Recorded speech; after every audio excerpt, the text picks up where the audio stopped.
Perkenalkan, nama saya Anissa Edna Nurfitriani dari Program Studi Pendidikan Guru Sekolah Dasar Fakultas Tarbiyah dan Ilmu Keguruan Universitas Islam Nahdlatul Ulama Jepara. Bagaimana kabarnya nih? Sehat? Sakit?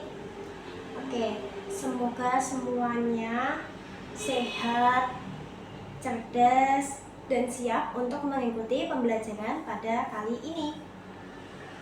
Sebelumnya, kalau dilihat dari judulnya, kalian pasti bakal nebak gak sih? Kalau saya akan menjelaskan tentang sejarah-sejarah listrik, penemuan listrik, apa saja, salah besar. Karena kali ini saya nggak akan menjelaskan pada kalian bagaimana listrik itu terbentuk, sejarah-sejarah listrik dan lainnya, karena kalian pasti nggak bakal menghafalkan itu semua. Pada materi kelistrikan, biasanya kalian itu lebih suka praktek atau menggunakan animasi atau video bergerak, betul tidak? Betul kan? Nah, kali ini saya akan membahas tentang rangkaian listrik sederhana beserta komponen-komponennya dan fungsinya dalam kehidupan sehari-hari. Saya juga akan menjelaskan perbedaan dari rangkaian terbuka dan rangkaian tertutup dalam rangkaian listrik sederhana. Nggak hanya itu, saya juga akan menjelaskan kepada adik-adik semuanya bagaimana cara menggunakan listrik yang aman dan bijak agar bisa kalian implementasikan dalam kehidupan sehari-hari. Sebelum lanjut ke video, saya akan membacakan beberapa tujuan pembelajaran pada video kali ini.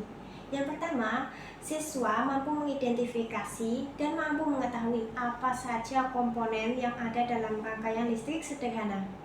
Yang kedua, siswa mampu mengetahui dan membedakan mana rangkaian listrik terbuka dan mana rangkaian listrik tertutup.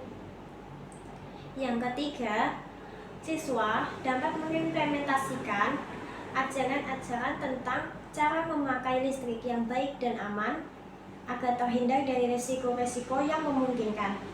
Dan yang keempat, ini yang paling seru ya, siswa mampu membuat model komponen rangkaian listrik sederhana di kelas masing-masing bersama guru pembimbing kalian. Oke, itu tadi tujuan dari pembelajaran pada video kali ini. Gimana? Kalian sudah tertarik belum? Tonton sampai habis videonya ya. Kita lanjut ke next pembahasan. Oke, sekarang kita akan membahas tentang rangkaian listrik sederhana. Rangkaian listrik sederhana itu adalah elemen dasar dari sirkuit kelistrikan yang hanya terdiri dari 3 komponen saja. Yang pertama, ada baterai. Di sini, baterai memiliki fungsi sebagai alat penyalur listrik. Jadi, kalian kalau semisal pegang baterai itu jangan di bagian kutub-kutubnya, jangan kalian tekan karena nanti ada aliran listrik di situ sehingga tangan kalian nanti bisa kesetrum, sakit. Tuh. Komponen yang kedua adalah kabel. Kabel di sini berfungsi sebagai jalur atau aliran jalur di mana aliran listrik terhubung dari baterai ke lampu. Jadi nggak mungkin kan kalau semisal listrik itu jalan-jalan sendiri tapi nggak ada jalurnya gitu. Jadi kita nanti kabel akan mengalirkan listrik dari baterai sehingga lampu bisa menyala.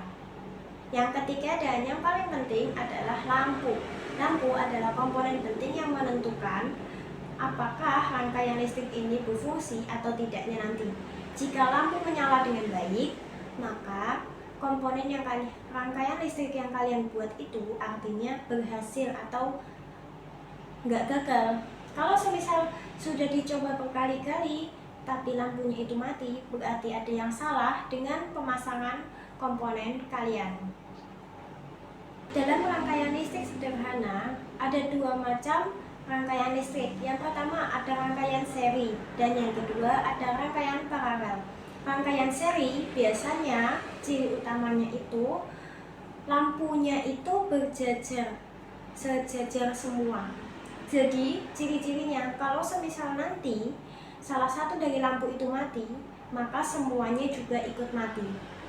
Bedanya sama rangkaian paralel di sini lampunya itu berjajar ke bawah. Jadi dia bersusunnya ke bawah. Ketika salah satu lampu mati, maka lampu yang lain tetap menyala. Oke, selanjutnya ada rangkaian terbuka dan rangkaian tertutup. Perbedaannya di sini kita bisa lihat kalau rangkaian terbuka, saklar dalam kondisi mati atau aliran listrik tidak terhubung sehingga lampu yang ada dalam rangkaian tersebut mati total. Sedangkan rangkaian tertutup merupakan rangkaian di mana indikasinya saklar itu terbuka atau aliran listrik dapat bergerak dari medan kutub baterai yang satu ke medan kutub yang lain sehingga mengantarkan listrik dan lampu akan menyala dengan sempurna.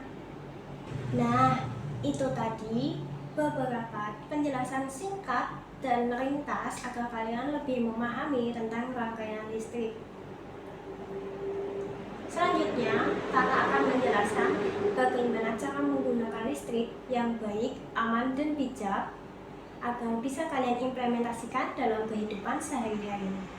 Yang pertama, jangan memegang peralatan listrik dalam keadaan basah. Ingat ya adik-adik, lawan dari listrik adalah air.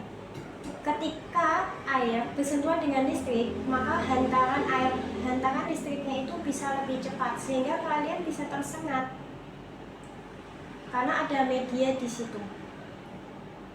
Sehingga itulah kenapa ketika hujan kita tidak boleh berdiri di bawah tiang listrik, atau ketika kita sedang mencolokkan soket listrik ketika kita bermain game, bermain HP dengan tangan keadaan basah, itu sangat risiko dan fatal.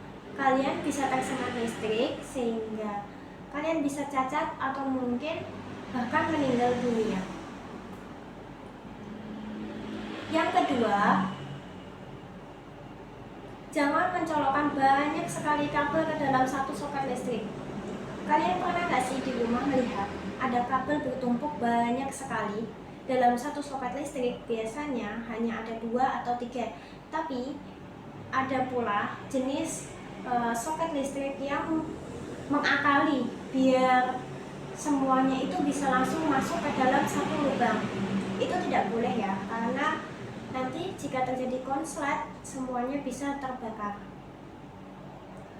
Yang ketiga, jangan menggantung pakaian, menggantung kain, atau menggantung barang-barang kalian di lampu atau area listrik lainnya.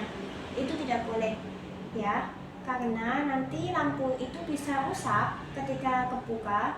Nanti aliran listrik bisa keluar dari situ, justru bisa membakar pakaian kalian dan menyebabkan kebakaran yang lebih luas. Yang keempat, hindari kabel atau soket yang sudah terkelupas karetnya. Biasanya ini terjadi di kabel charger HP atau mungkin di tembok-tembok. Kalian pernah lihat soket biasanya lepas dari temboknya atau kabel itu mencuat bagian dalamnya. Nah, itu lebih baik sekaligus langsung diganti. Kenapa? Karena listrik itu bisa keluar dari aliran tersebut, dari lubang tersebut listrik itu bisa keluar sehingga bisa menimbulkan kecelakaan yang fatal. Oke adik-adik, itu tadi penjelasan yang sangat singkat, bahkan sangat ringkas untuk kalian pelajari tentang aliran listrik dan komponen-komponen dalam listrik. Ingat ya, ketika kalian ingin membuat sebuah rangkaian komponen listrik sederhana, pastikan agar orang-orang dewasa itu mendampingi atau orang yang lebih berpengalaman. Kalian bisa minta tolong guru atau orang tua atau kakak untuk mendampingi kalian. Adik yang biasanya main di sekitar listrik, jangan ya dik ya, mencegah itu lebih baik daripada mengobati. Akhir kata, saya Anissa Etnanu Fitriani pamit undur diri. Sampai jumpa di video selanjutnya dan bye bye. Oh iya, Kita hemat listrik dengan matikan listrik ketika kita tidak diperlukan ya.